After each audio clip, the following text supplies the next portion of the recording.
में एक नजर आज की खास खबरों पर। किसानों ने 6 फरवरी को नेशनल हाईवे और स्टेट हाईवे पर चक्का जाम का ऐलान किया है। 6 फरवरी को किसान दोपहर 12 बजे से शाम 3 बजे हाईवे को जाम करेंगे। वहीं यूपी के बाद अब हरियाणा में किसानों ने महापंचायत का ऐलान किया है। हरियाणा के जिंद में किसानों ने 3 फरवरी यानी कल महापंचायत बुलाई है, जहां किसान आगे के कृषि कानूनों को लेकर आगे की रणनीति पर चर्चा करेंगे। कृषि कानूनों के खिलाफ दिल्ली की सीमाओं पर 2 महीने से अधिक समय से प्रदर्शन कर रहे किसानों ने सोमवार को सिंघू बॉर्डर के नजदीक बैठक की, जिसमें 5 से 6 मुद्दों पर चर्चा की गई और कुछ महत्वपूर्ण फैसले लिए गए।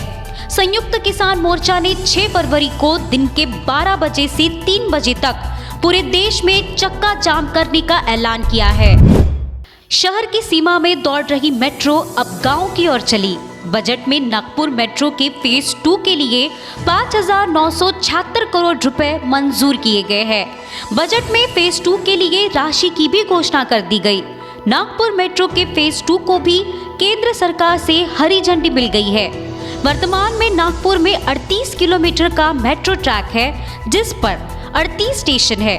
बरटी से लोकमान्य नगर, खापरी, प्रजापति नगर व ऑटोमोटिव चौक ऐसी 4 जगहों पर मेट्रो चलाई जानी है। इसमें 90% काम हो गया है।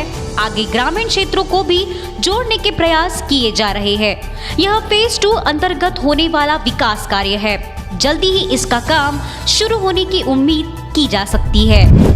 उत्तरी हवा आने से नागपुर समेत आसपास के जिलों में ठंड बढ़ गई है। 5 दिन में न्यूनतम तापमान 7 डिग्री तक गिर गया है। मौसम शुष्क होने से रात को ठंड कुछ अधिक महसूस हो रही है। अगले 3-4 दिन तक इसी तरह का मौसम बना रहेगा। मौसम विभाग के अनुसार अगले 3-4 दिन तक उत्तरी हवा जारी रहेगी और मौसम शुष्क बना रहेगा। नागपुर जिले में भी शीतलहर की संभावना जताई गई है। रविवार को न्यूनतम तापमान 10.3 डिग्री सेल्सियस रहा। न्यूनतम तापमान 1 डिग्री और गिरा तो शीतलहर आने की संभावना है। शासन के अलर्ट और प्रशासन की सख्त हिदायतों के बाद भी सरकारी मेडिकल अस्पतालों की व्यवस्थाएं दुरुस्त नहीं हो पा रही है। हालात यह है कि सरकारी अस्पताल में आने वाले मरीजों के आसपास आवारा कुत्ते घूमते रहते हैं। थोड़ा सा चूकने पर कुत्ते मरीजों और तीमारदारों के खाने पीने का सामान चट कर जाते हैं। साथ ही मरीजों में संक्रमण का खतरा बना रहता है।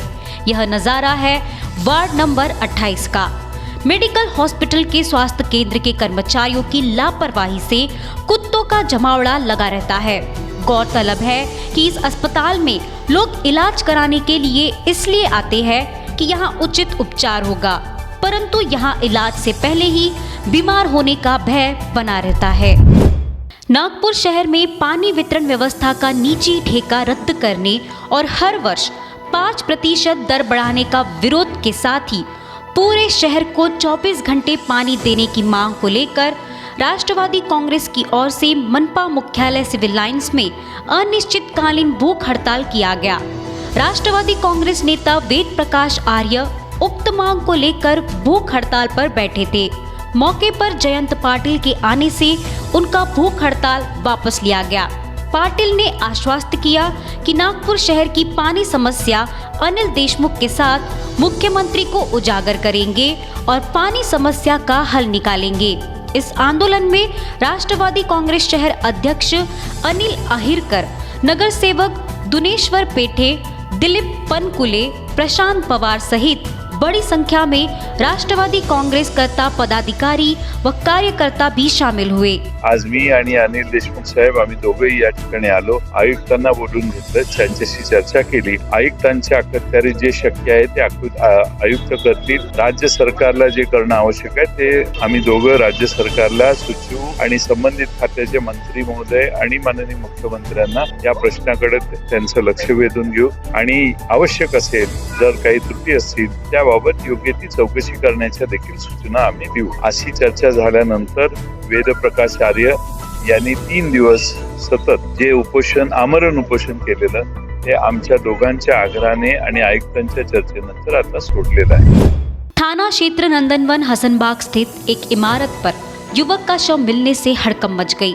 इलाके के लोगों ने युवक का शव खून से लथपथ देखकर शोर मचाया। सूचना पर नंदनवन पुलिस वहां पहुंची। पुलिस ने उसकी शिनाख्त की, तब पता चला कि मृतक उसी गली मोहल्ले का निवासी है। पुलिस के मुताबिक मृतक का नाम अल्ताफ अशफाक शेख बताया गया है। पुलिस आगे की जांच में जुटी है। शेषनगर संभाग एरिया आहे, या ठिकाणी अल्ताफ अशफाक शेख म्हणून अंदाजे 20 वर्ष याचे मयत अवस्थेत असल्याचं आम्हाला 4 वाजण्याच्या सुमारास माहिती मिळाली आणि त्यानुसार आम्ही इथं आलेलो आहे। इथे त्याची बॉडी मिळून आलेली आहे। तरी धारदार शस्त्र नाही केलेले आहेत, त्यामुळे अजून बाकीचा तपास चालू आहे। फेसबुक पर लंदन की एक महिला से दोस्ती करने के लिए नागपुर के एक बूढ़े व्यक्ति ने 10 लाख की धोखाधड़ी का मामला बजाज नगर पुलिस में दर्ज किया है। बता दें कि अनिल वसंत मूलवकर उम्र 66 वर्ष लक्ष्मी नगर के निवासी है। 1 साल पहले उन्हें फेसबुक पर कथित लीडिया थॉमसन लंदन से फ्रेंड रिक्वेस्ट मिली थी। उसके स्वीकार करने के बाद मूलवकर और लीडिया फेसबुक पर संपर्क रखना शुरू किया।